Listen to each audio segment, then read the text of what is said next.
Padre, del Hijo y del Espíritu Santo. Padre Santísimo, te damos las gracias porque nos permites estar en tu presencia.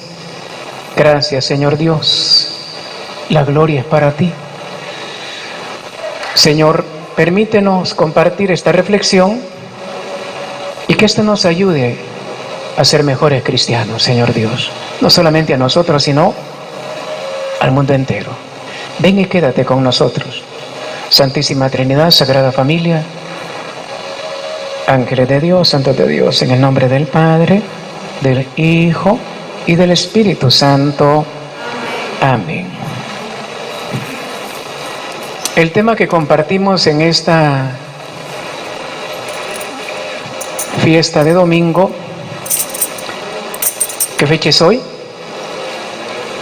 19 ¿De qué año estamos? Vaya, mire, ¿saben en qué estamos? Es interesante porque nos vamos a remontar siglos atrás. Vamos a hacer un viaje histórico hacia el principio de la creación y un poco antes. Vamos a viajar en las diferentes etapas de la era histórica. ¿Cómo se formó la creación? Vamos a hacer un viaje rapidísimo para averiguar al final cuál es el gran objetivo, averiguar quién soy yo como ser humano, cómo fui formado, cómo salió el ser humano, qué dicen los primeros 11 libros o 11 capítulos del libro del Génesis, qué nos dice el texto, de dónde salen todas esas ideas. En la página que tienen en su manita hacemos varias preguntas. ¿Dios es artesano o cirujano? ¿Existió la manzana y el paraíso perdido? ¿Es posible creer en la ciencia y en la Biblia? ¿Cómo pudo saber el autor sobre lo que ocurrió en la creación? ¿Existieron Adán y Eva? ¿Todo pasó en 6 días? ¿Y por qué tenemos que soportar las consecuencias del pecado original? ¿Y esa serpiente? ¿El árbol del conocimiento? ¿El árbol de la vida? ¿Y la historia de los demás pueblos? ¿Para qué esta vida marcada por el mal? ¿Por qué la atracción de los sexos? ¿Dependemos del cosmos? ¿Del sexo? ¿De la historia? ¿Libertad creadora? Todo esto vamos a tratar, y otro poco de preguntas que van a ir surgiendo, vamos a tratar de responder. Comenzamos con citas bíblicas, la número 1, la 2, la 3, la 4, la 5, la 6, la 7, la 8, la 9 y la 10, pero solo eran 9, muy bien. Ahí hay un pequeño errorcito, la número 8 es Génesis 3:17, no aparece en la paginita, la número 8 es Génesis 3:17. Veamos la primera cita, de qué nos habla. Estamos en la creación, el Génesis es un tema fundamental. Génesis capítulo 2, versículo 7. Entonces Yahvé Dios formó al hombre con polvo del suelo e infló en sus narices aliento de vida, y resultó el hombre un ser viviente. Palabra de Dios. ¿De qué nos habla el texto? Formó al hombre con polvo del suelo. ¿Es Dios un artesano, alguien que agarra un poco de lodo? Es como un arquitecto, como un escultor que agarra un poco de lodo, un poco de arcilla y modela la figura. ¿Dios necesita eso? ¿Por qué no lo explica así el texto? ¿Dios tiene manos? ¿Dios necesita la materia terrenal para hacernos a nosotros? ¿Es verdad que somos polvo y ceniza? Vamos a ir contestando todo eso. Veamos la otra cita, Génesis 2:21. Génesis 2:21. Entonces Yahvé Dios hizo caer un profundo sueño sobre el hombre, que se durmió, y le quitó una de las 2 costillas, rellenando el vacío con carne. Palabra de Dios. Dios tuvo la necesidad de arrancar una costilla a alguien para formar a la mujer. Y muchos hombres dicen, sí, a mí me hace falta una, yo siento un hueco aquí, cabal, me hace falta, ¿verdad? El gran problema que vamos a tratar de compartir y resolver es, nos hemos quedado en esas imágenes y no hemos logrado descubrir el mensaje central de los primeros 11 capítulos del libro del Génesis. ¿Qué es lo que en verdad importa? La gente se ha quedado preguntando, ¿había una manzana? Pero si el texto nunca dice de manzana. ¿Había un árbol de la vida? ¿Había un árbol del conocimiento? ¿El paraíso perdido existió realmente? ¿En qué parte existió? Todavía esa semana una de las hermanas, creo que está por aquí, me decía, mire, ¿y dónde está el arca de Noé? Dicen que la encontraron allá por Armenia, no en Sonsonate, sino en Armenia, allá por Asia. Todo eso, ¿qué es realmente? El tema es un poquito profundo, tenemos que llegar a esos niveles. ¿Qué es lo que realmente nos quiere decir el texto? Los 11 capítulos del libro del Génesis es una historia, es una expresión para que nosotros descubramos quiénes somos, quién es nuestro Dios. Esa es toda la razón de los 11 primeros capítulos. ¿Quiénes somos nosotros? ¿Quién es nuestro Dios único? Ya di una palabra clave, Dios único. Fíjese que el texto, ¿existió la manzana? En primer lugar, no hay ninguna palabra que diga manzana. En ninguna versión aparece la palabra. ¿De dónde la sacaron? Escuché una vez en programa radial y alguien me llamó y dice, oiga, lo que están explicando, dice que la manzana tiene que ver con la forma de ser de la mujer. Por eso es que se habla de manzana. El que estaba dando la catequesis decía que la manzana tiene que ver con la forma de ser de la vagina de la mujer. Pero si no hay ninguna manzana, uno dice, ¿y de dónde sacan esas cosas? Pero tenemos que ir un poco más profundo. Génesis 3:6, ¿de qué nos habla? Génesis 3:6.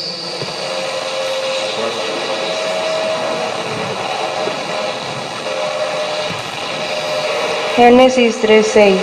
Y como viera la mujer que el árbol era bueno para comer, apetecible a la vista y excelente para lograr sabiduría, tomó de su fruto y comió, y dio también a su marido, que igualmente comió. Palabra de Dios. Nos vamos a encontrar con dos autores del libro del Génesis, escritos en épocas diferentes. La primera parte se escribe en el siglo X, en el tiempo de Salomón, y la otra parte se escribe en Babilonia en el siglo VI, cuando estaban en el destierro. El primer capítulo que vamos a encontrar es del autor que se llama Sacerdotal. En los libros de estudio lo van a encontrar con una P. El segundo autor se le llama Yavista porque es el que más pronuncia el nombre de Yavista. Eso fue escrito claramente en el año 1000. Lo primero, el capítulo 1 fue escrito en el año 600 a.C., Sacerdotal. El capítulo 2 y 3, que acabamos de leer un pedacito, está escrito por el Yavista. Y se van uniendo las dos tradiciones. Es indudable que un tercer autor se encontró con las dos teologías y se dio cuenta que no podía ser una sola y lo que hizo fue unirlas. Y son dos maneras de ver el inicio del mundo, el inicio del hombre. Aquí claramente nos dice el texto que había, no menciona manzana ni ningún tipo de fruta, dice, viera la mujer que el árbol era bueno para comer. El fracaso. El capítulo 2 nos va a plantear un optimismo del autor sagrado. El creador está contento de haber creado al ser humano. Pero en el capítulo 3 viene el drama de la desobediencia. Y se cae todo el plan de Dios. Por una mentira, por un engaño, por una curiosidad, por una soberbia, se va a caer todo el plan de Dios. Y la más curiosa de todas las criaturas es la mujer. La mujer es tentada, cae y arrastra también a su marido en la gran caída. Pero sigamos avanzando un poquito. Génesis 3:24. Tras expulsar al hombre, puso delante del jardín de Edén querubines y la llama de espada vibrante para guardar el camino del árbol de la vida. Palabra de Dios. El versículo anterior, el 23, dice: y lo echó Yahvé Dios del jardín de Edén para que labrara el suelo de donde había sido tomado. No es una maldición el labrar el suelo, ya lo explicamos en otro momento. Ahora lo que va a decir el texto con unos versículos anteriores: ha sido maldecida la tierra. Ahora va a labrar el suelo, pero le va a costar muchísimo, porque la tierra está maldita. La desobediencia de cada uno de nosotros, y aquí entramos ya en el mensaje que nos quiere dar el autor sagrado, nuestro pecado, nuestra desobediencia convierte en maldición la tierra. Este problema es gravísimo, porque nos encontramos con un montón de gente en nuestro tiempo que no tiene empleo. Nos encontramos con un montón de matrimonios deshechos. Nos encontramos con una crisis juvenil donde no saben qué hacer con su vida, con sus hormonas, con sus sueños, con sus ilusiones. ¿De dónde viene todo esto? ¿Por qué esta vida tan fuerte donde parece que no le encontramos sentido? Esas son las consecuencias. Ha sido dictada una sentencia. Ya vamos a ver que sobre todo el capítulo 3 es un juicio bien preparado, bien organizado, con una psicología muy profunda.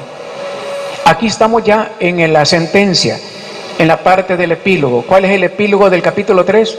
Expulsados a que trabajen por otro lado en una tierra que es maldecida por la desobediencia. ¿Es posible creer en la ciencia y en la Biblia? La gran pregunta a la que nos vamos a enfrentar es: pero si esto es real, hubo un árbol, hubo una fruta, lo que fuera, ¿existió eso? ¿Podemos seguir creyendo en eso? Podemos unir la ciencia, pero la ciencia nos va a decir otra cosa. La ciencia nos va a decir otra cosa, no habla de eso. Un creyente puede seguir creyendo en la Biblia, pero si los datos de la ciencia son diferentes, porque mucha gente ha llegado a esa convicción, pero esto no es científico, pero esto no va de acuerdo a la historia, esto no va de acuerdo al alcance de los historiadores, de los paleontólogos, etcétera. No va de acuerdo a los grandes descubrimientos de la historia a través de los siglos. La Biblia no dice nada de eso. ¿Cómo poder entender este texto?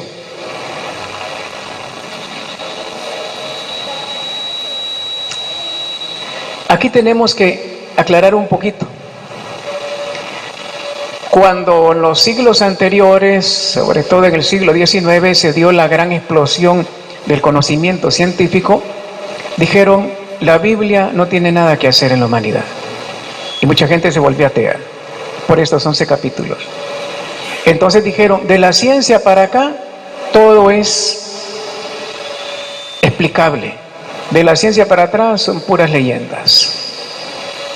Esa es una manera de enfocar los 11 capítulos. Otra manera de enfocar es: no, la ciencia está equivocada, nosotros seguimos creyendo en los 11 capítulos tal como lo enseña la Iglesia en los siglos anteriores. Hay una tercera vía que se llama concordismo. ¿Cómo se llama? ¿Y qué es el concordismo? Tratar de concordar aspectos bíblicos de los 11 capítulos con lo que la ciencia ha descubierto. Por ejemplo, si dice el texto que fue hecha la creación en 6 días, pues a lo mejor son las 6 grandes épocas en que se fue formando toda la humanidad y la creación entera. Eso no funciona. No es así. Ese concordismo no. Tratar de obligar a unir unas cosas con las otras, porque la Biblia, y digámoslo así clarito, la Biblia no fue escrita para concordar con aspectos científicos, porque la Biblia no está hablando de ciencia ni de historia tal como lo entendemos nosotros hoy. Está hablando de un mensaje teológico, está dando un mensaje religioso, y eso es lo que le interesa. Está hablando para gente de su tiempo, está utilizando materiales de su tiempo. Cuando yo voy, por ejemplo, a predicar allá por Hilo Vascos, en Suntepeque, pues les hablo de chanchos, de caballos, de cómo le meten sal a la vaca para que tome bastante agua, después la venden cara, después la vaca orina y ya se quedó bien pechita. De esas cosas les hablo. Y la gente se pone a reír porque sabe que estoy hablando de su lenguaje, de sus costumbres. El autor sagrado va a hacer eso exactamente. Va a hablar, para que no nos sorprendamos, va a hablar en el idioma que se hablaba en ese momento. Va a tomar ideas, literatura, rituales, costumbres que eran practicados en su momento, que no necesariamente eran del pueblo de Israel, porque cuando el pueblo de Israel va a entrar a Canaán, todo eso ya estaba. La historia del diluvio ya estaba.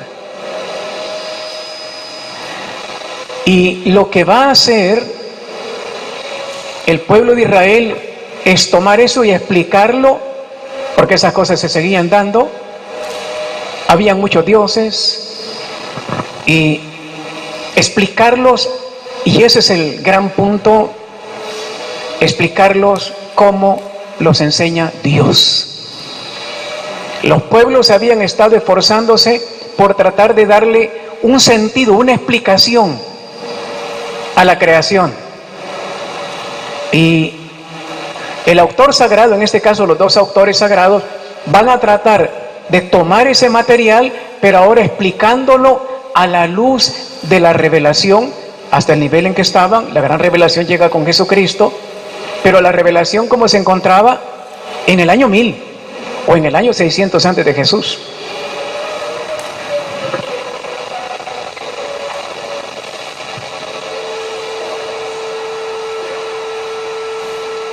Por ejemplo, nos vamos a encontrar con las dos versiones. Traten de mantener esa idea. El capítulo 1 es el sacerdotal, letra P. El capítulo 2 y 3 es el yavista, letra J. Son las siglas en todos los libros, lo va a encontrar así. Y se va a dar cuenta que son diferentes. Por ejemplo, el sacerdotal, capítulo 1, hace surgir todo del agua. El Espíritu Santo aleteaba sobre las aguas. Así dice el versículo 1. Capítulo 1, versículo 1. Aleteaba sobre las aguas. Pero si vemos el capítulo 2, del 4, del 5 en adelante, 4b, 5 en adelante, dice que lo sacó de la tierra. Todo salió de la tierra. No habla de agua antes. El yavista es terrenal. El sacerdotal es acuático. Hay dos versiones diferentes.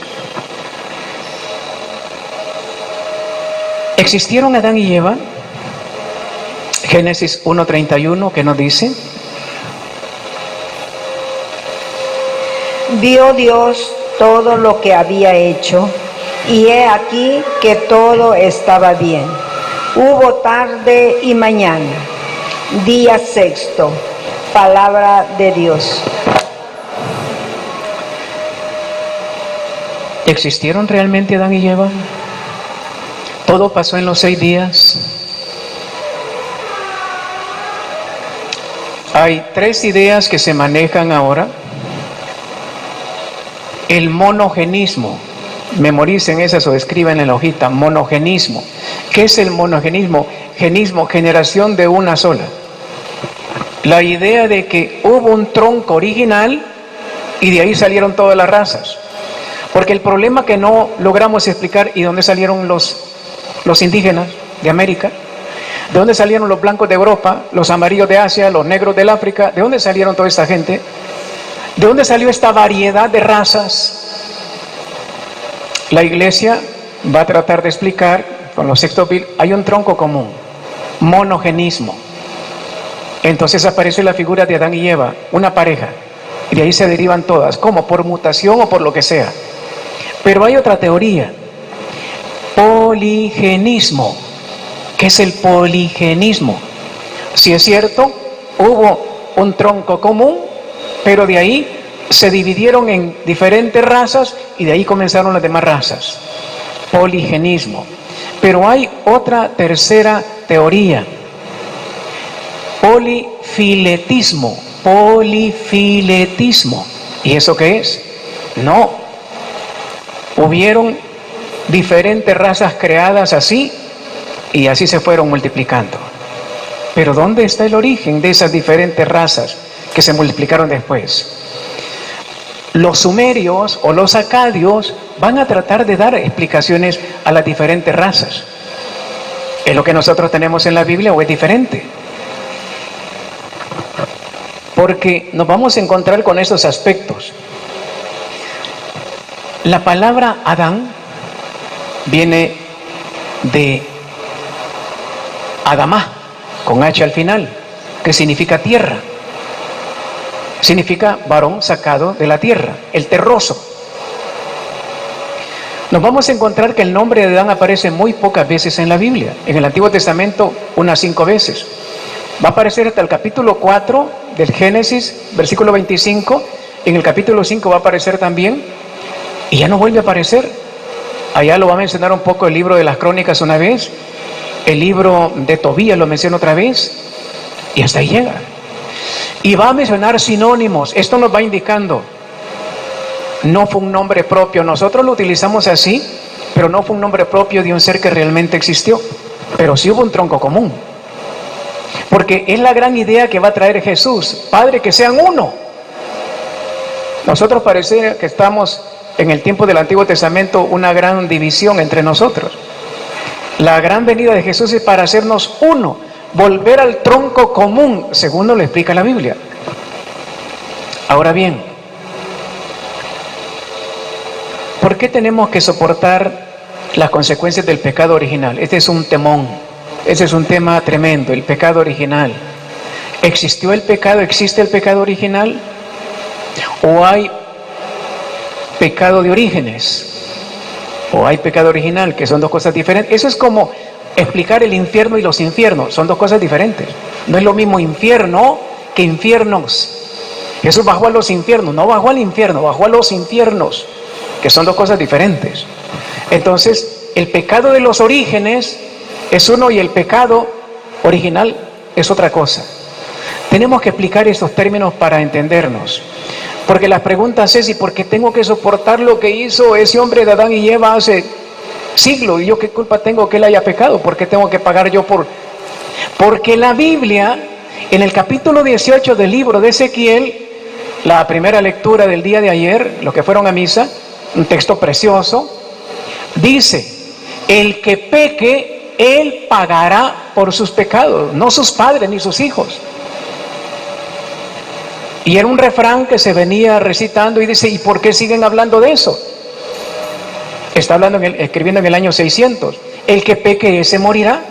El que preste con dinero con usura, etcétera, es texto precioso, ese morirá.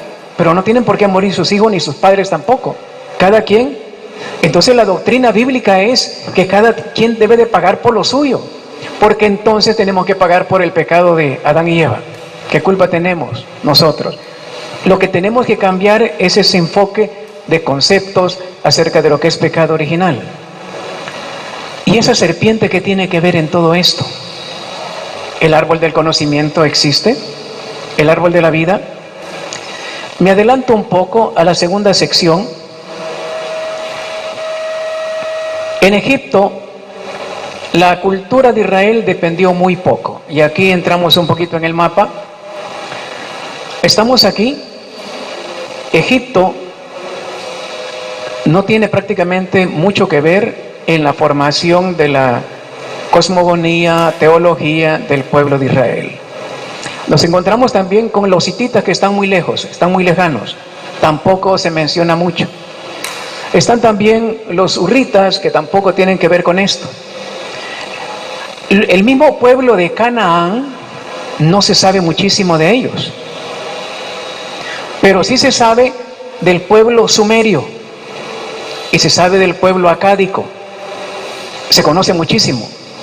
Hay literatura registrada 2300 años antes de Jesús. Antes de que Abraham existiera o que Abraham apareciera en la historia. Porque Abraham va a aparecer en el año 1800. Y hay textos sumerios que van a aparecer en el año 2300. Igual los acádicos, el pueblo de arribita, el pueblo acádico, Acad, aquí está, Acad, aparece también al mismo tiempo. Y estos dos pueblos sí han dejado huella en todo el mundo. Han dejado su literatura, han dejado sus costumbres, sus ritos, sus leyendas. Y eso ha influido en todo el Oriente. Israel está en esa zona de influencia. Cuando vamos a ver el diluvio universal, por ejemplo, este río, el Tigris, 1950 kilómetros, un poco largo, o el Éufrates, un poco más largo, 2780 kilómetros, como de aquí a México, Distrito Federal, por ejemplo, una distancia parecida, lo que le gusta viajar, o de aquí a La Habana, Cuba, más o menos la misma distancia. Estos ríos caudalosos que nacen aquí en Armenia se desbordaban continuamente, y por lo tanto se pasaban llevando todos los valles ahí, los alrededores. Son ríos caudalosos. Y eso fue provocando, ¿por qué sabemos que hubo un montón de inundaciones? Porque las excavaciones nos indican que hay un montón de ciudades sedimentadas, y que no fue una sola, están en diferentes épocas. Significa que hubo un montón de inundaciones en toda esa zona. Por lo tanto, lo del diluvio universal no fue un hecho, fue una serie de hechos a lo largo de los siglos.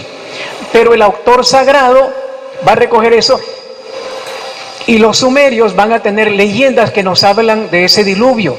Es lo que ellos veían, lo veían como una cosa universal, porque arrasaba toda la zona conocida. Esto es importante porque mucho de lo que aparece en los 11 capítulos y un poquito más allá tiene que ver con la influencia de los sumerios. Aquí aparece un poquito Harán, está en esto aquí, Harán, de donde va a partir Abraham. Y de aquí va a venir hacia Siquén, un poquito arriba de Jerusalén, unos 600 kilómetros de distancia más o menos. Pero eso ya es más reciente. Abraham aparece en el año 1850 más o menos. Ahí se habla de 2300, 2500 años antes de Jesús. Y los textos que se han encontrado, por ejemplo, el texto, disculpen, quiero que memoricen estos nombres, la epopeya de Gilgames, o Gilgames, con SH al final. Gilgames es un héroe bien conocido, es un poema en 12 cánticos que se encuentra con una antigüedad de 2300 años antes de Jesús. Habla del diluvio universal antes que la Biblia lo planteara. Las diferencias son no el hecho en sí, eso puede pasar en cualquier parte, es el enfoque que le da el autor sagrado de la Biblia, la interpretación que le da a ese hecho que era muy común. Ahora bien,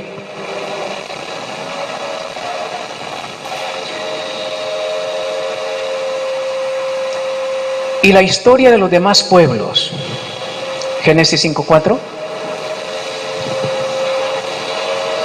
Fueron los días de Adán, después de engendrar a Set 800 años, engendró hijos e hijas. Palabra de Dios. En el capítulo 5, yo cuento 4 veces el nombre de Adán. Lo tengo subrayado, y no más. En el capítulo 4 aparece una sola vez. Por primera vez aparece el nombre de Adán en el 4:26. ¿De dónde salió el montón de pueblos si solo había un hombre y una mujer? Según esto, dice el texto, Adán, después de engendrar a Set, vivió 800 años, engendró hijos e hijas. ¿Con quién? ¿Con Eva? Tuvieron un chorro de hijos, de ahí se pobló la humanidad. Eso no puede ser, porque salieron millones de personas. Es indudable que el autor sagrado, Dios, el Espíritu Santo, no está tratando de darnos una cronología del mundo. Está tratando de darnos un mensaje, que Dios pobló la tierra, punto. Para una mentalidad del año 1000 antes de Cristo, del año 600, ¿por qué el autor sagrado trabaja de esta manera? Parece un cuentecito para niños como el hijito de Lorena. Mateito no vino ahora, mira, vale. Para niños. ¿Por qué? Porque si comienza a explicar las eras geológicas, comienza a explicar la era azoica, A significa sin, la azoica, dice, duró millares de millones de años. ¿Quién va a entender eso? No había nada. Después dice la era arqueozoica, que duró 650 millones de años, más o menos. La proterozoica, otros 600 millones de años. En la arqueozoica aparecen las primeras lluvias. En la proterozoica se formaron las primeras rocas sedimentarias. La era paleológica, esta dura unos 360 millones de años. Empiezan los moluscos y los peces. Después el final de la era paleozoica, el clima era húmedo. Era mesozoica. La mesozoica, 120 millones de años. Actividad volcánica, se formaron las montañas más altas. En esta era aparecieron los primeros mamíferos. Era cenozoica, 60 millones de años. La Tierra se elevaron más y el mundo adquirió los caracteres que hoy predominan en él, hasta llegar a la era actual. Si a alguien le empiezan a tratar de explicar todo esto, muy difícil. Yo no sé si ustedes lo están entendiendo inclusive. El 19 de agosto del año 2018. Imagínense hace 3000 años atrás explicando este montón de cosas. Y no para ahí. Hay que después seguir. Yo he puesto en mi paginita. Después hay que seguir con la edad de piedra, donde ya aparece el ser humano. 1.000.000 de años atrás. Después aparece el neolítico. 5.500 años antes de Cristo. La edad calcolítica o la edad del cobre, 3.300 años antes de Cristo. La edad del bronce, 2.000 años antes de Cristo, hasta la edad media del bronce, 1.000 años antes de Cristo, y la edad baja de bronce. Por último, la edad de hierro, 1.000 años antes de Cristo, y ya estamos cerca de nosotros. Todo esto había que explicarlo. Cada una de esas etapas tiene su propio significado, cómo fue apareciendo la agricultura, cómo aparecieron las ciudades. Y en cambio el libro del Génesis no nos plantea todo esto. Nos dicen 6 días apareció todo. No concuerda, no puede haber concordismo con todo ese montón de datos. Yo lo he leído un poco rápido. Son millones de años. Y no son 6 etapas, son una cantidad enorme de etapas. Cada etapa tiene sus subetapas. La era de piedra tiene por lo menos 3, la edad de bronce tiene por lo menos 3 también divisiones. Entonces, ¿cómo explicarle todo eso a gente de hace 3.000 años? Muy difícil. A Dios no le interesa dar en aquel momento datos estadísticos para alguien que no iba a entender eso. ¿Por qué se escribe el libro del Génesis los primeros 11 capítulos? Cuando se escribe la segunda parte en el año 600 antes de Cristo, ellos están en Babilonia. Y en Babilonia creían que todo lo que existía eran dioses. Entonces surge la idea del autor sagrado: no, hay un solo Dios. Y esto es lo grande de los 11 capítulos. Hay un solo Dios. Esas son simples criaturas. El gran mensaje. No está tratando de dar datos científicos cronológicos. Si lo buscamos nos perdimos. Está dando un mensaje religioso. Dios es el creador de todo. Son simples criaturas. Él las colocó.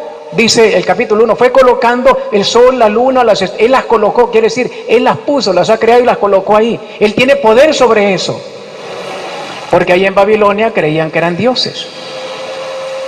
¿Cuántas veces, si lo retrocedemos o lo traemos hacia nosotros, hemos hecho dioses del fútbol, de los partidos políticos, del sexo, del dinero, de mi forma de pensar, de mi ego, de mi yo? Hemos hecho dioses. igual que los pueblos de Sumeria y Acadia, igual que los pueblos politeístas. Y hay un solo Dios. La idea sigue vigente, es un solo Dios, el creador de todo. Pero sigamos avanzando un poquito. ¿Para qué esta vida marcada por el mal? ¿Por qué la atracción de los sexos? Génesis 3:16. A la mujer le dijo: tantas haré tus fatigas, cuantos sean tus embarazos. Con dolor parirás los hijos. Hacia tu marido irá tu deseo, y él te dominará. Palabra de Dios. Es una manera de explicar por qué esa atracción de los sexos y por qué esa manera de compartir. Claro que esto va a ser superado por Jesús en su momento. El hombre no tiene por qué dominar a la mujer, ni al revés tampoco.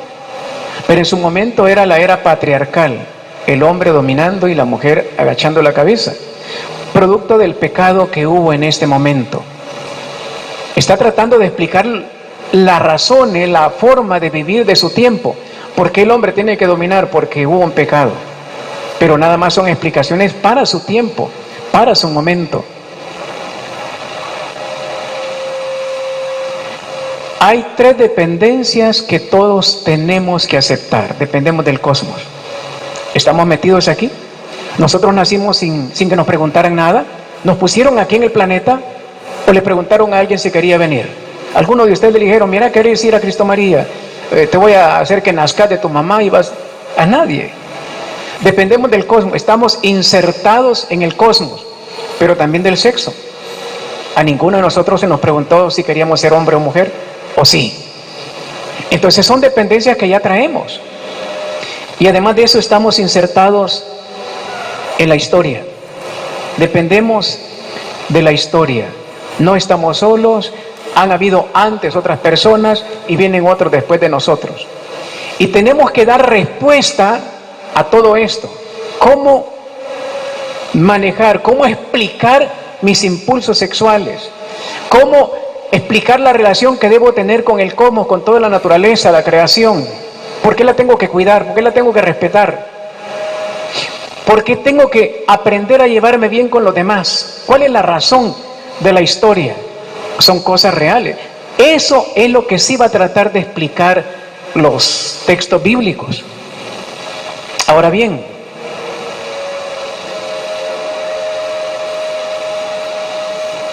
¿hay una libertad creadora real? Cuando se leen los 11 capítulos, da la impresión de que Dios puso una camisa de fuerza al hombre. Así vas a ser, así vas a morir. Eso se llama el destino griego. La libertad, la creación, la forma como lo va a explicar, diferente a los sumerios, como lo va a explicar el autor sagrado, es: les dio reglas, pero para que fueran libres. Libres del pecado. Porque eran esclavos del pecado. Entonces les dio reglas, pero no para tenerlos sujetos, sino para que no cayeran otra vez en Egipto.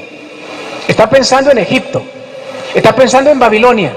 Pues les dio reglas para que no vuelvan a ser esclavos de esos pueblos. Porque ustedes fueron creados libres. Esa es la visión del autor sagrado del libro del Génesis, en los 11 primeros.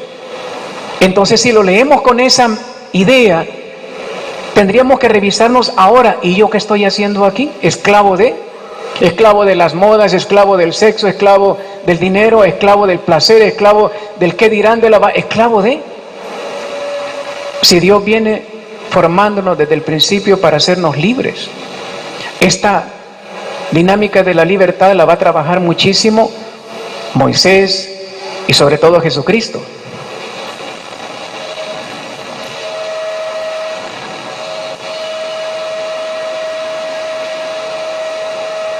El Génesis. ¿Cuáles son las ideas centrales del Génesis? Explicar nuestra condición de seres humanos, de hombres. 2. Nuestra situación delante de Dios. ¿Por qué nosotros tenemos que adorarlo, alabarlo, servirle, amarlo? Nuestras divisiones trágicas. ¿Por qué hay divisiones entre nosotros? Explicarlas desde los 11 capítulos. Nuestro enfrentamiento con la naturaleza. ¿Por qué no amamos la naturaleza? ¿De dónde vino ese problema? Porque a veces la naturaleza es hostil contra nosotros. El sentido de la historia en que somos actores y espectadores. No estamos aquí de adorno, estamos no solamente expectantes, sino también somos actores. Podemos mejorar la naturaleza, la historia del mundo o empeorarla. Somos libres para hacer eso. Son una catequesis. El capítulo 10, los 11 capítulos escritos en el siglo XI y VI son catequesis de Dios. Fíjese una cosa curiosa, me pongo a contar un poco y me di cuenta que en el capítulo 1, el sacerdotal, Dios menciona o habla 10 veces, y dijo Dios, y dijo Dios, y dijo Dios, y dijo Dios. ¿Qué significa eso? Los 10 mandamientos. El autor sacerdotal pone a Dios como el creador a través de la palabra.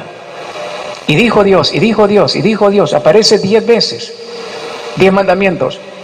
Revela aquello que le va a decir a Moisés. Todo fue creado por la palabra. O lo que va a decir Jesús en Juan 14:12. Mi palabra lo va a juzgar. Pero además de eso, me llamó la atención otro detalle. Realiza 8 obras y 6 veces repite el mismo estribillo. Y todo lo hizo bien, y todo lo hizo bien, y todo lo hizo bien. Estamos en el capítulo 1, está tratando de hablar de cómo organizó, como de un templo. Fíjense una cosa, aparece la palabra lumbrera.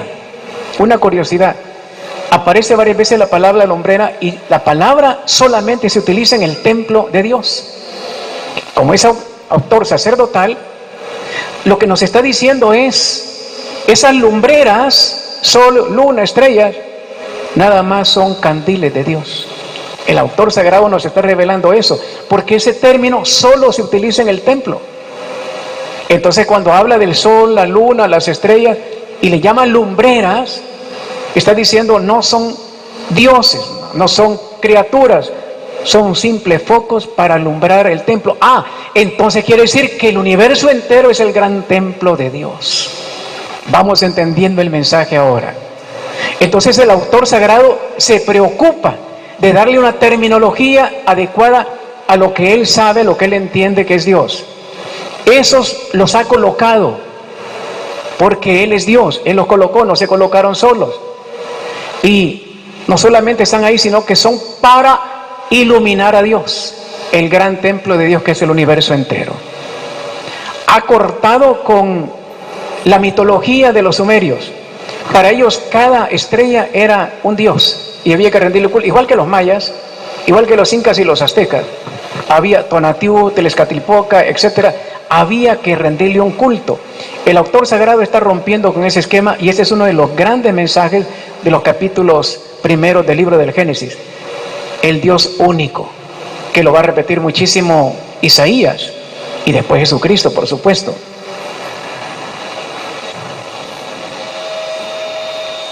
Mesopotamia. Estoy en la tercera sección. Las civilizaciones parejas de Sumer y Akkad, costumbres, rito, literatura.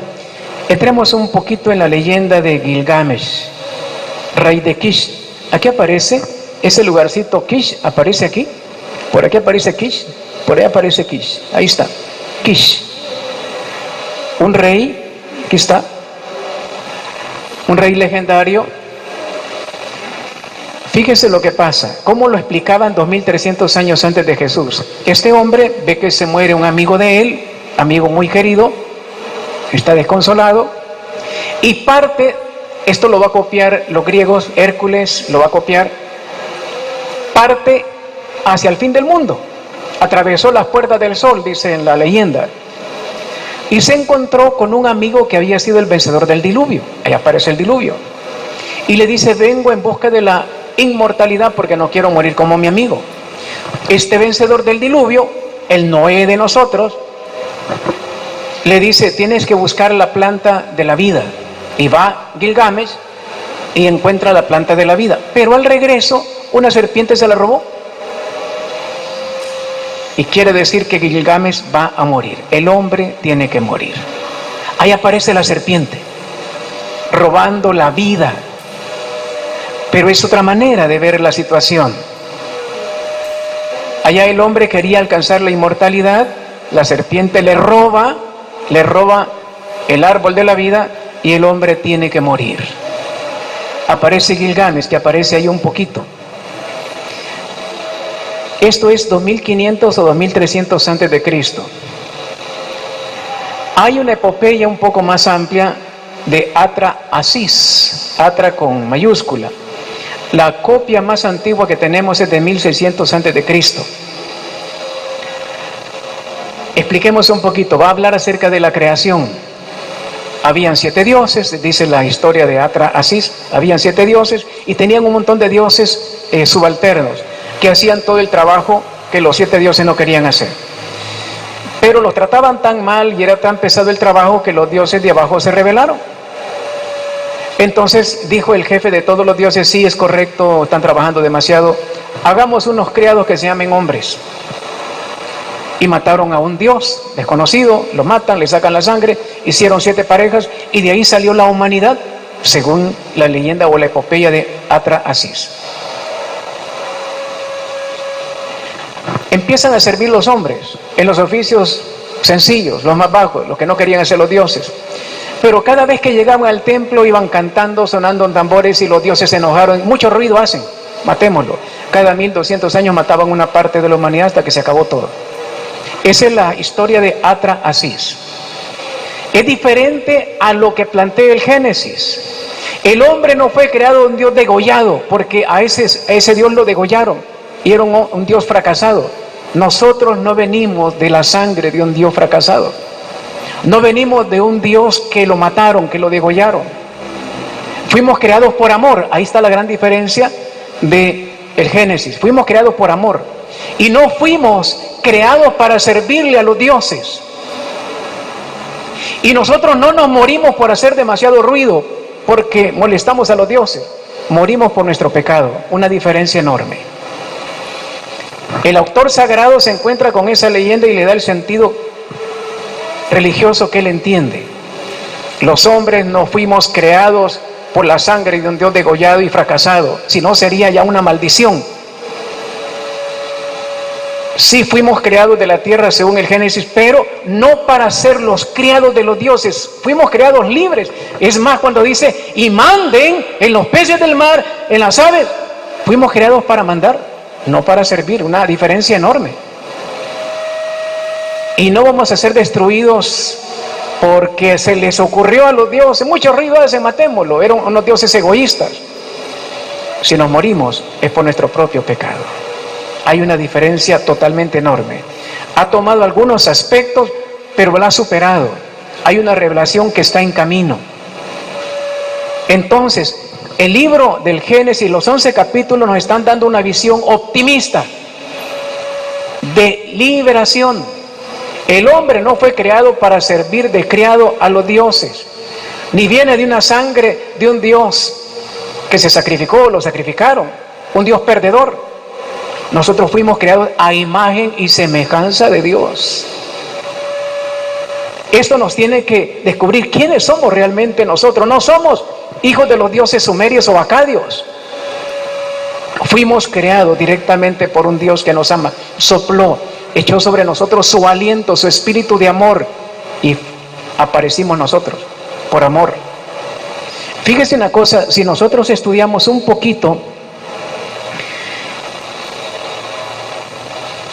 la carta a los Efesios, me llamó la atención este detalle. 1:4 de la carta a los Efesios dice: por cuanto nos ha elegido en Él antes de la fundación del mundo. Perdóneme, antes de que todas las eras geológicas que nos habla la ciencia, usted y yo ya existíamos. Nosotros somos más viejos que la tierra. Fuimos creados antes de la fundación del mundo. ¿Y para qué? No dice para ser criados de los dioses, para ser santos e inmaculados en su presencia en el amor, para ser llenados de amor, para ser amorosos. Nosotros, usted y yo, deberíamos ser las personas más dulces, más tiernas, más amorosas que nunca antes existieron. Si usted no sale de aquí amoroso, dulce, tierno, con todo, no solamente con los que le caigan bien, entonces no entendió qué está haciendo, no sabe qué está haciendo en el planeta. Fue creado por amor, para amar, antes de todos los millones de años que tenga la creación. ¿Va entendiendo ahora qué está haciendo aquí? Dígale al que está a la par, tienes que ser muy amoroso, dígale.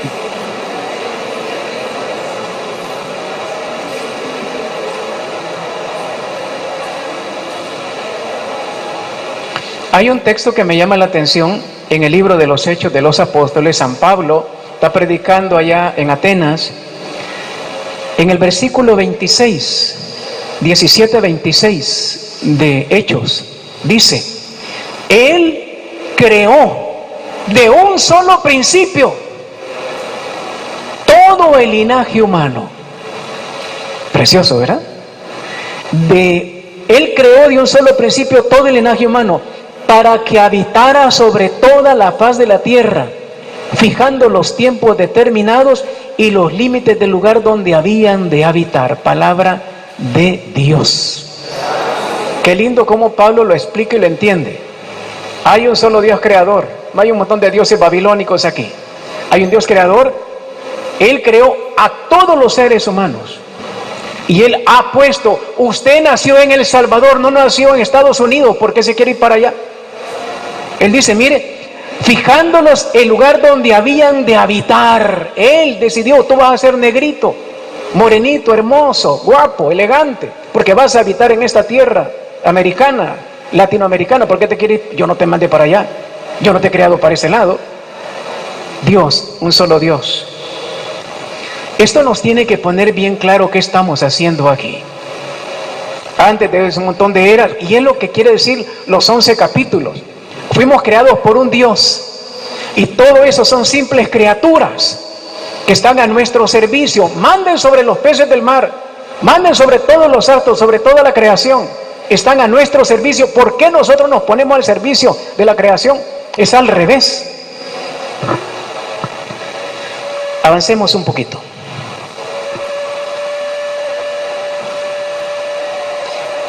En el número 5, Israel rompe con todos los sistemas religiosos, dando su culto a un solo Dios. No se va a desprender totalmente de las leyendas de Mesopotamia, no se va a desprender. Van a quedar algunos elementos ahí. Lo que va a hacer el autor sagrado, hay dos palabras que tienen que recordar: leyenda y mito. ¿Qué es una leyenda? La leyenda habla de hechos de un ser humano, de cosas pasadas, para decirlo en palabras sencillas. Y el mito habla de cosas actuales, tratando de explicar la relación del hombre con Dios. Ese es el mito. La Biblia rompe con la leyenda y rompe con el mito. La leyenda, como lo entendían los antepasados sumerios, acadios, la leyenda era muy importante para ellos. Era para tratar de explicar por qué existían, por qué ellos tenían que estar en ese lugar, quién los puso ahí. Lo explicaban a través de esas leyendas. No eran simples inventos, estaban relatando cosas que habían pasado, que al pasar de un pueblo a otro le agregaban, le quitaban, ese era otro lío, y se fue deformando la leyenda. Era la historia de aquel tiempo. El autor sagrado mantiene, el mito no, lo destruye. El mito es un invento, porque los dioses no existen, por lo tanto la mitología no tiene nada que hacer, pero sí contiene lenguaje mitológico, que es diferente. Por ejemplo, va a hablar, si leemos el capítulo 3, versículo 8, Génesis 3:8, ¿quién lo tiene por ahí? Génesis 3:8.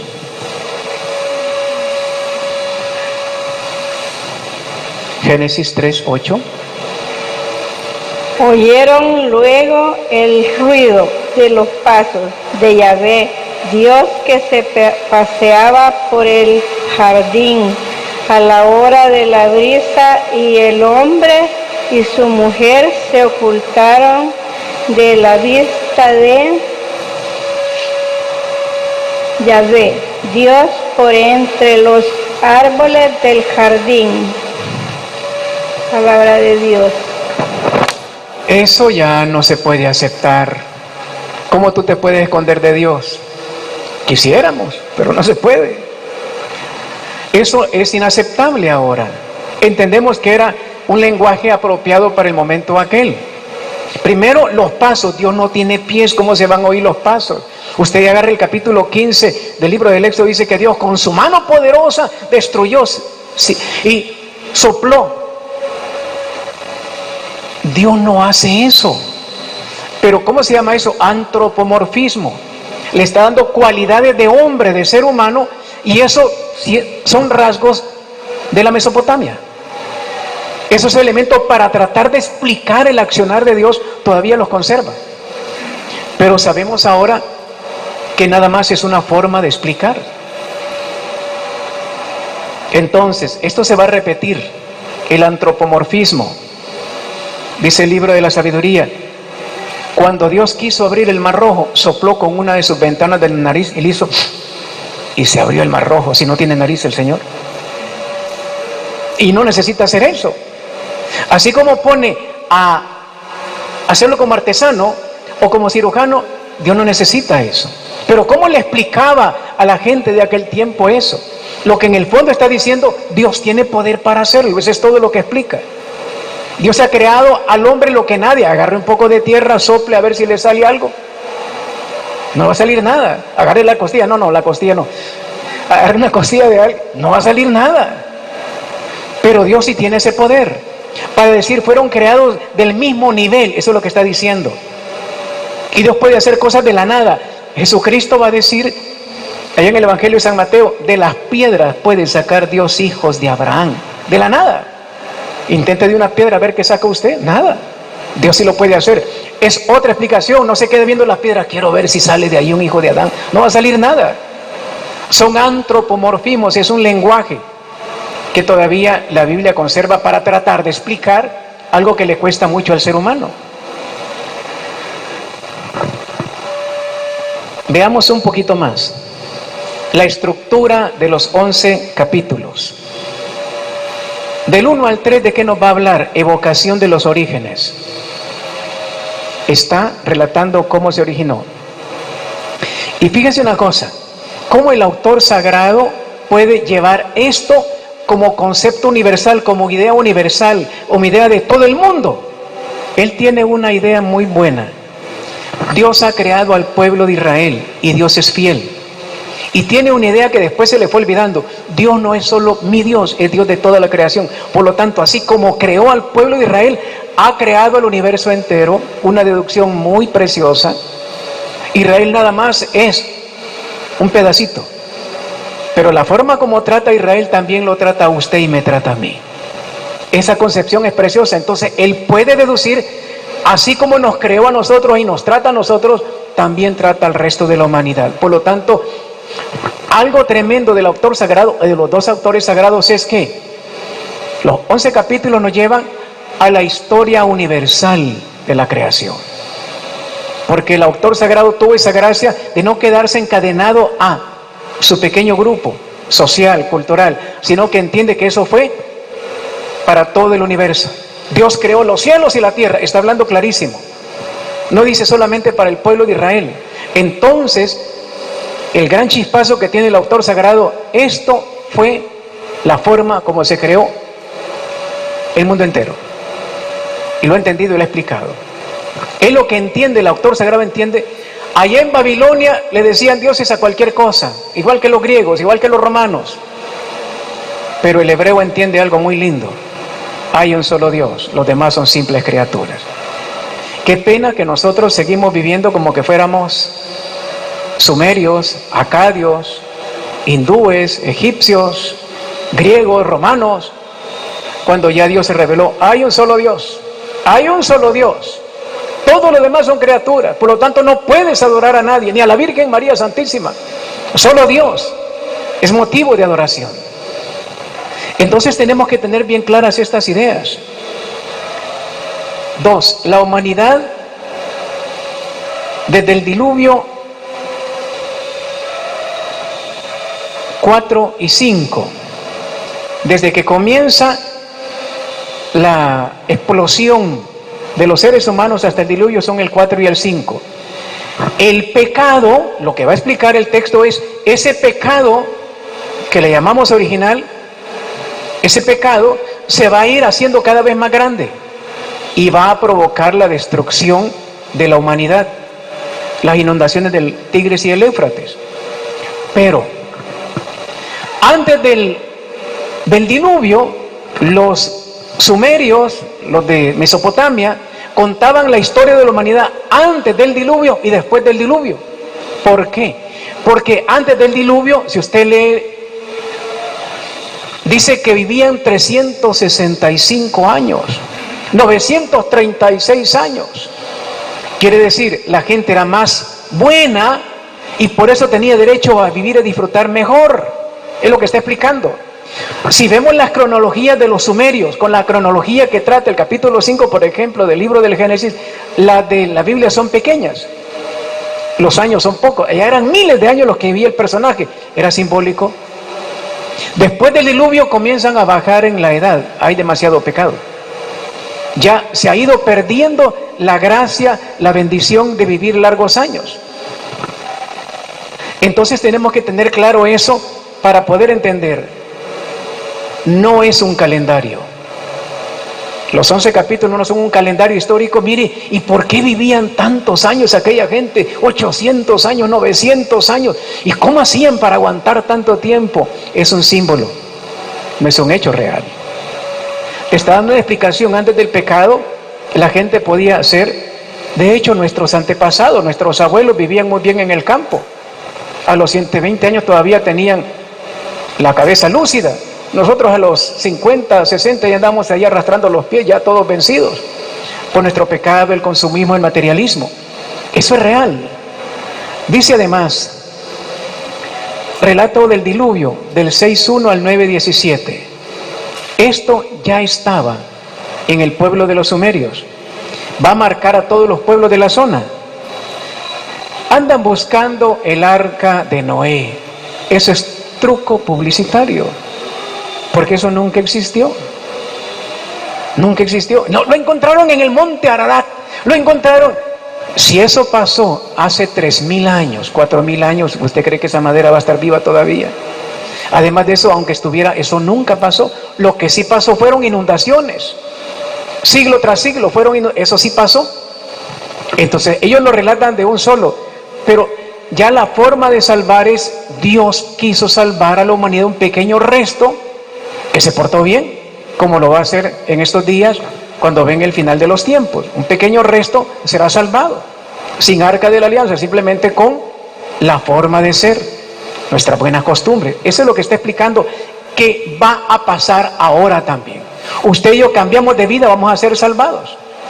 ¿Qué vendrá? Diluvio, fuego, Sodoma y Gomorra, todo eso. Sí, pero un pequeño resto será salvado, bendito sea Dios. Lo que está diciendo, Dios no destruye a toda la humanidad. Aquellos que se portan bien, que serán muy pocos, pues son salvados. Eso es todo lo que está explicando. Y la otra sección, ruptura de la unidad humana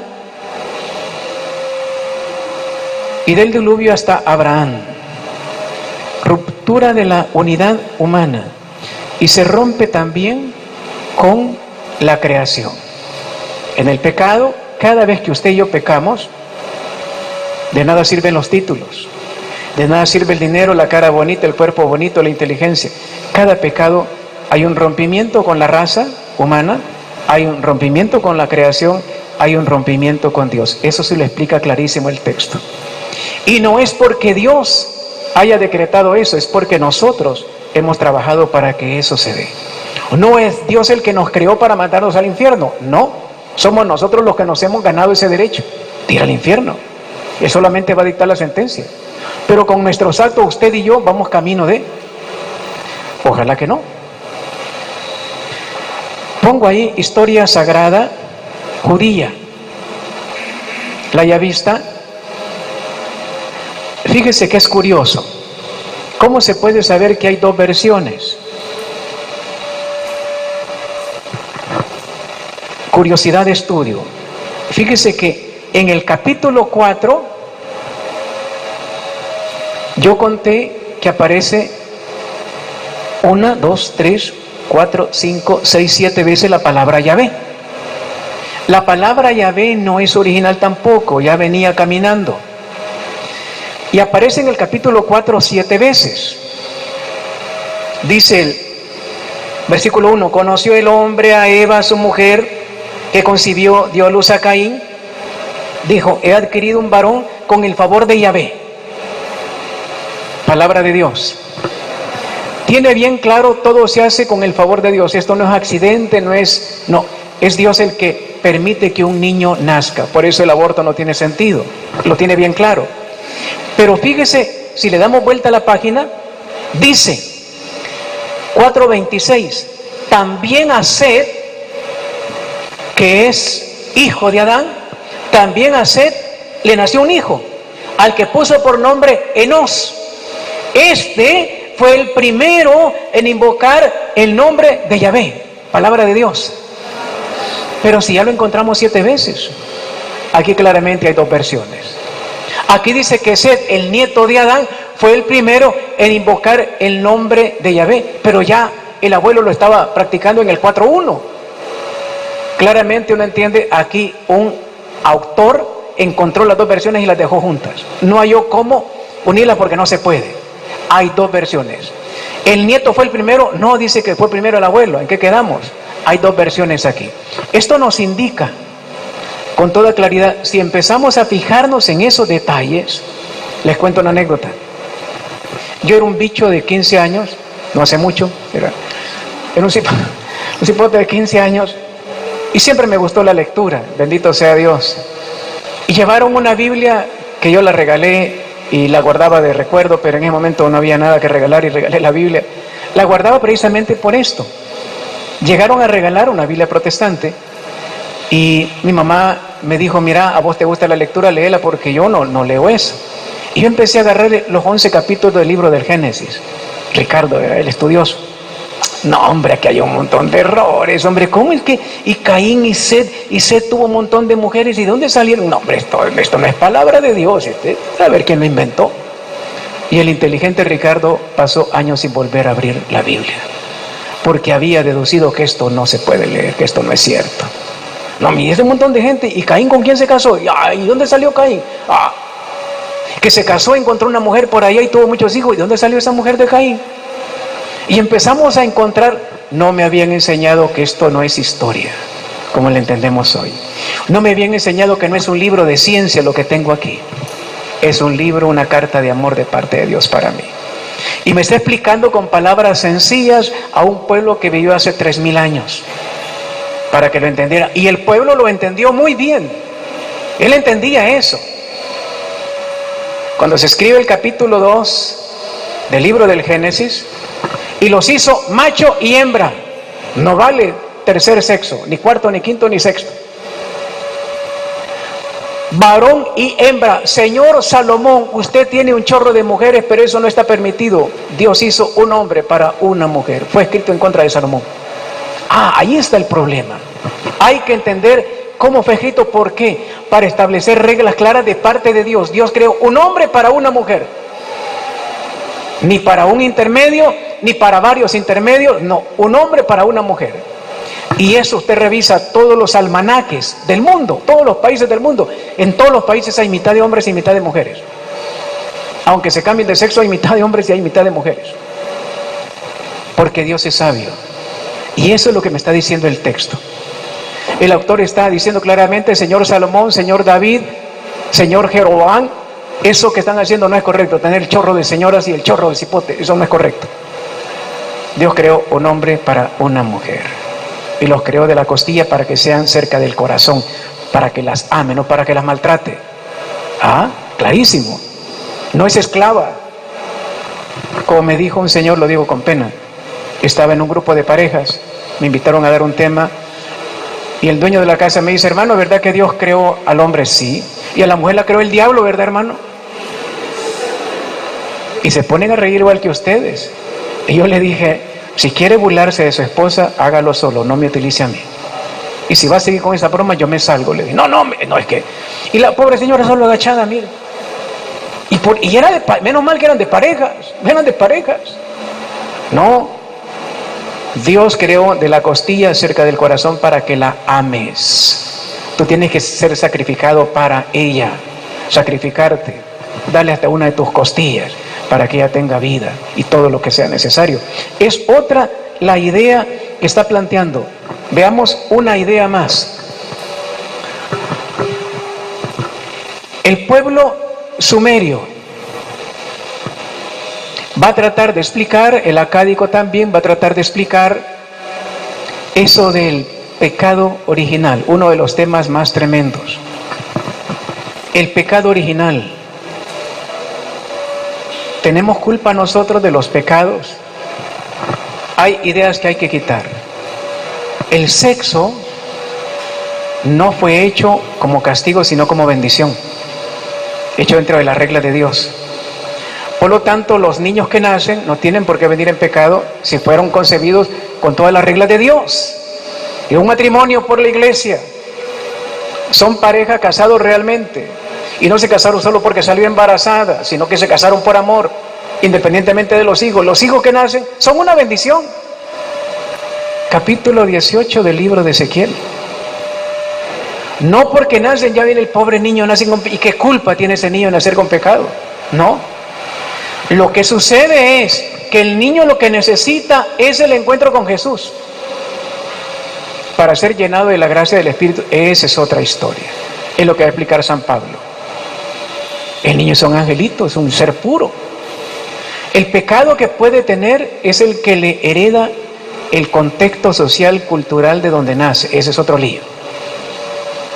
Pero solamente por nacer del vientre de una mamá viene con pecado, qué durísimo. Pero la Biblia no lo acepta. Entonces el concepto de pecado original hay que trabajarlo un poco más claro para tener idea de lo que dice la palabra. Porque andan diciendo que los hijos heredan la dentera de los padres. Dice no, cada quien va a responder por lo suyo. Por lo tanto, lo del pecado original no va, así como lo hemos entendido. No, es el pecado del mundo el que se le pega a la criatura. Y si no es salvado en el bautismo por Jesús, se queda en pecado. Ahí se queda en pecado, pero no es porque haya nacido, es porque vino y se llenó, se contaminó del pecado del mundo. Una cosa son las herencias. Si las personas tienen una herencia en su carácter, etcétera, esas cosas se heredan, pero el pecado no. El pecado cada uno responde de los actos buenos o malos que haya hecho. Ese es para tener un poco claro la cuestión de los 11 capítulos. Vamos terminando. ¿Sí? Pónganle micrófono a la niña ya, por favor. A ver, la hermanita, ¿qué dice? Con eso de que no se hereda lo de los... Eso que está explicando Ezequiel 18, entonces, ¿cómo quedaría parte del Éxodo 20, donde menciona que Él castiga el pecado de los padres en las siguientes generaciones de los hijos? Es correcto. Gracias por la pregunta. Si una persona contrajo, Malcolm Jordan, que Dios lo bendiga y lo perdone, contrajo SIDA, esa enfermedad se le pegó a su esposa y a su criaturita. La criaturita nació con SIDA. Estamos hablando de ese tipo de herencia. Claro que ese tipo de herencia sí. O era sifilítico, pues la criatura salió así. O tenía una enfermedad, la que sea, padecía del hígado, lo que sea, y no se curó a tiempo, pues la criatura va a nacer con eso. Mi mamá era bien lista, sigue siendo lista todavía, que ya tiene 93 años. Y me dice, yo cuando me conocí a tu papá, lo primero que hice fue que se fuera a hacer un chorro de exámenes, no, para que no vaya a haber problema. Era lista, mira, era lista, era... O sea, el pecado es otra cosa, la enfermedad es una cosa tocable, tangible. La enfermedad sí se puede transmitir. Y Dios permite que esa enfermedad vaya continuando mientras la persona no se arrepiente de eso. Él también lo puede sanar. Pero si la persona no se arrepiente, pues ahí va caminando las cadenas de enfermedades. Pero el pecado es otra historia. ¿Sí? Estamos hablando de cadenas cuando hablamos de, por ejemplo, de carácter o enfermedades, pero no del pecado en sí. El pecado en sí, ¿qué culpa tiene la criatura de el pecado de sus padres? No puede ser castigado. Lo que puede heredar son esas enfermedades. Y la culpa sería de los papás, no sería de la criatura.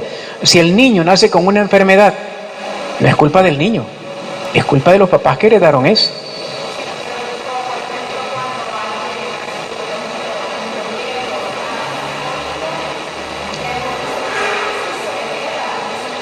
Se hereda la cadena de mujeriego, de alcohólico, pero no el pecado.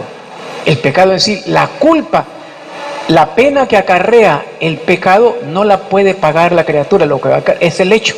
El hecho sí, va a salir alcohólico. Cipotas que se van a casar, por favor echen lente antes porque la herencia ahí está. Pero la culpa no la va a pagar el niño de que su papá sea alcohólico. La Biblia es clarísima. ¿Por qué culpa tiene? Lo que va a heredarse es el hecho de alcohólico en ese caso, o de lo que sea. ¿Sí? Y, por ejemplo, Salmo 51:7 dice que en pecado fui concebido y desde el vientre, desde el seno de mi madre. Sí. Y lo tengo aquí, gracias por preguntar, hay que interpretar bien el texto. Porque lo que enseña ahora la iglesia es una mala interpretación de ese 51:7, ha hecho pensar que sí, estamos hablando del pecado original y que en este caso David, que es el que escribe esto, está pagando las consecuencias. ¿Su pecado es consecuencia del pecado de la mamá? No, lo que pudo haber heredado es la inclinación a la lujuria, eso lo pudo haber heredado, pero no el pecado. La pena él no la tiene que pagar porque no es de él. Si acaso el niño, cuando vamos a hacer una oración de sanación, le decimos, oremos por las cadenas que usted recibió y las que ya entregó a su hijo. ¿Hay alcoholismo aquí? Sí, mi papá, mi abuelo. Rompamos las cadenas de alcoholismo. Y uno de sus dos hijos ya tiene ese problema también. No es culpa del cipote, pero la cadena sí está ahí. Pero no es culpa de que él ha nacido alcohólico, no es culpa de él. Pero el hecho en sí, sí lo ha heredado. No se le puede aplicar una pena, vos sos borracho porque tu papá era borracho y vas a sufrir este castigo. No, no. La pena de borracho se le aplica al papá, al chico no. Él será responsable de sus propios actos, de su propio problema. No sé si hay algo... ¿Sí? Y mire, dice Romanos 5:12, ahora bien, por un solo hombre, el pecado ha entrado al mundo, y por el pecado la muerte, y luego la muerte se produjo a toda la humanidad, ya que todos pecamos. Correcto. En primer lugar, Jesucristo también habla de Adán. Estaba revisando los textos, Jesucristo habla de Adán. Pero Jesús, 2000 años atrás, nuestro Señor bendito, se adapta a la mentalidad. Y Pablo, en esa misma línea, recuerden que es un fariseo, también tiene el mismo esquema. Está hablando de un Adán como símbolo del hombre. Hoy la teología explica, al hablar Adán, pensemos inmediatamente el ser humano. El ser humano pecó y viene arrastrándose esa indicación, inclinación hacia el pecado. ¿Por qué nosotros, por ejemplo, nacemos coléricos, o adúlteros, o fornicarios, o mentirosos, etcétera? Porque nuestra familia era así. Ahí venimos heredando el pecado de nuestra familia. Esa inclinación la traemos y en cualquier momento se va a disparar. Pero en sí, culpa por esa inclinación no tiene que tener la criatura, porque no es culpa de él. Todos venimos con la inclinación al pecado. Todos. Venimos arrastrando, porque todos nuestros padres y todos los abuelos y todos los han pecado y no rompieron a tiempo las cadenas. Entonces todos hemos sido concebidos en esa línea de pecado, pero no es el hecho sexual el que da el pecado, es la cadena la que da el pecado, es la herencia la que da el pecado, no es el acto sexual el que da el pecado original. Son las cadenas que cada quien viene arrastrando. Y si se va a fijar, cada pecado es diferente en cada persona, porque si fuera el pecado original lo que manda en esto, todos seríamos súper soberbios. Todos obedeceríamos a Satanás, porque hemos heredado esa costumbre de Adán y Eva. Y no es cierto. Hay mujeres y hombres muy buenos que no caen en esa debilidad. Cada uno cae en diferentes debilidades, porque la cadena no es exactamente la de Adán y Eva. Cuando decimos Adán y Eva, repito lo que enseña la teología, hombre, el ser humano en general. Vinieron pecando, eso se fue degenerando, el diluvio, y ahora en nuestro tiempo venimos heredando.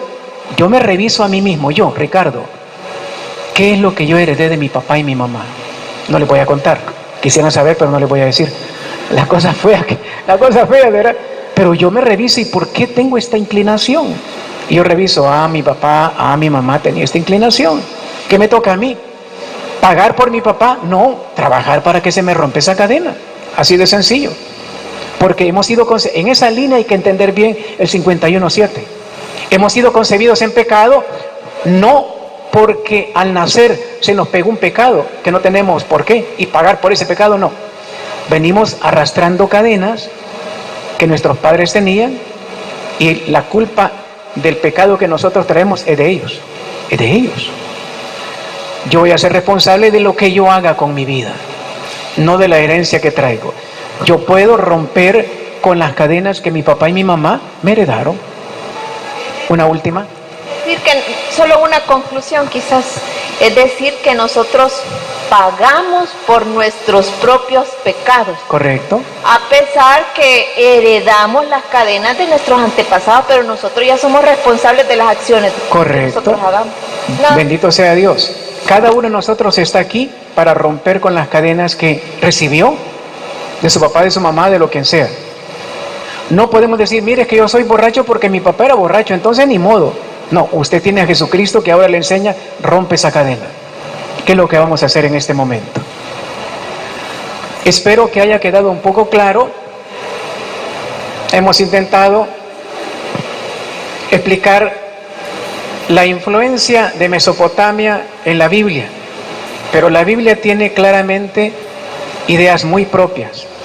Ha roto en el año 600 con los dioses de Babilonia, ha roto con la degeneración que estaba en el año 1000 con Salomón y los demás, que utiliza todavía algunos esquemas del Mesopotamia, sí, pero le da el sentido cristiano. Allá era un chorro de dioses, aquí es un solo Dios. Aquí el hombre fue creado para dominar la creación en un tú a tú con Dios. No fue creado ni le molesta nuestra forma de ser, somos semejantes a Él. Entonces tengamos bien claro qué estamos haciendo aquí. Somos libres, responsables de cada uno de nuestros actos. Dios nos ha creado libres, por amor. Antes de todas las eras geológicas que existan, nos ha creado por amor. Y la Biblia no está en contradicción con la ciencia, no, es que la Biblia no es ciencia. Si fuera ciencia estaría en contra de la ciencia, pero no es ciencia. Es un mensaje de amor, es un poema de amor, así lo explica la iglesia ahora. Son 11 capítulos llenos de amor para tratar de explicar a gente sencilla de su tiempo, con lenguaje de su tiempo, cómo fueron creados y por qué los problemas que se tienen. Pidámosle al Señor en esta hora que nos termine de iluminar. Y esas cadenas que venimos arrastrando, de las que se han hablado, sean rotas también. Que nos dé la gracia de romper con esa idolatría que tenían los de Mesopotamia. Que nos dé la gracia de romper con esas debilidades que a lo mejor hemos heredado. Nuestro carácter, la soberbia, la avaricia, la lujuria, todos tenemos herencias feas. Pidámosle en esta hora que por misericordia ese bendito Dios creador que nos ha creado por amor rompa con todos los esquemas de pecado. Estamos listos precisamente para celebrar un 15 aniversario, sabiendo que fuimos creados por amor y para amar, no como esclavos de nada ni de nadie, a no ser una esclavitud voluntaria con Dios, como la Virgen María lo dice aquí, la esclava del Señor. No puedes ser esclavo del Señor si eres esclavo del alcohol, del sexo, de las adicciones, no puede ser. Entonces Dios vino a liberarnos para que voluntariamente estemos con Él. No somos sus criados, somos sus hijitos, somos hermanos de Jesucristo. Tú tienes que sentirte no habitante de Sumeria, sino habitante del cristianismo, miembro del plan de salvación de Dios. Nos ha creado por amor y para amar, con una inmensa ternura. Por eso le duele tanto a Dios nuestros defectos, nuestros pecados, porque no nos creó para ser destruidos.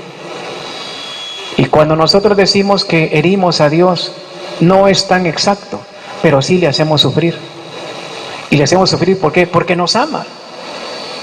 Que le molestan algunos de nuestros errores, sí le molestan, pero nos sigue amando. No puede dejar de amarnos. En cambio, los dioses de Mesopotamia rápido se enojaban y destruían a las generaciones. Dios nunca te creó para ser destruido. Nunca, nunca, nunca, nunca. Te creó con amor eterno y no dejará de amarte hasta el final. Y el final para Dios no existe, porque es eterno. Pidámosle al Señor que nos ilumine para poder sentir ese amor del Dios único. Sentir que fuimos creados para amar. Y que no dependemos de las eras geológicas, sino que dependemos de la voluntad de Dios. No fuimos creados por mutación. Fuimos creados por amor de parte del Dios eterno. Pidámosle al Señor que nos ayude a sanar esa baja autoestima que muchos de nosotros tenemos y por eso cometemos tantos errores y nos volvemos a veces violentos para defender la baja autoestima. Pidámosle al Señor que nos sane de ese mal carácter que a veces hemos heredado, soberbia, avaricia, lujuria, ira, esas cosas feas que hemos heredado. Pidámosle al Señor, supliquémosle al Señor. Todavía nos está costando mucho perdonarnos unos a otros. Que nos haga dulces, tiernos, amorosos, porque fuimos creados por amor y para amar.